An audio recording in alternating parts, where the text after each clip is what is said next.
ହୀରାକୁଦ ଡାକ୍ତରଖାନାରେ ଏବେ ବିଭିନ୍ନ ଅସୁବିଧା ଲାଗି ରହିଥିବା ବେଳେ ଏବେ ଡାକ୍ତରଙ୍କ ଅଭାବ ଯୋଗୁଁ ହୀରାକୁଦବାସୀ ନାହିଁ ନଥିବା ଅସୁବିଧା ଭୋଗୁଛନ୍ତି। ଡ୍ୟୁଟିରେ ଦିନେ ଦିନେ ଗୋଟିଏ ମଧ୍ୟ ଡାକ୍ତର କୌଣସି ସିଫ୍ଟରେ ରହୁନାହାନ୍ତି। ପୂର୍ବରୁ ଡାକ୍ତର ଅଭାବ ସକାଶେ ବାରମ୍ବାର ପ୍ରଶାସନକୁ ଅଭିଯୋଗ ପରେ ମଧ୍ୟ କୌଣସି ସୁଫଳ ମିଳୁନାହିଁ। ଜରୁରୀକାଳୀନ ପରିସ୍ଥିତିରେ ଡାକ୍ତର ଅଭାବ ଯୋଗୁଁ ଅମୂଲ୍ୟ ଜୀବନ ମଧ୍ୟ ଚାଲିଯିବାର ବହୁ ଦୃଷ୍ଟାନ୍ତ ରହିଛି।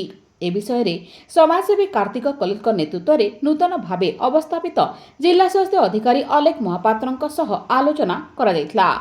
ଜିଲ୍ଲା ସ୍ୱାସ୍ଥ୍ୟ ଅଧିକାରୀ ଶ୍ରୀ ମହାପାତ୍ର 15 ତାରିଖ ଭିତରେ ଡାକ୍ତର ନିଯୁକ୍ତି ପାଇଁ ମୌଖିକ ପ୍ରତିଶ୍ରୁତି ଦେଇଛନ୍ତି।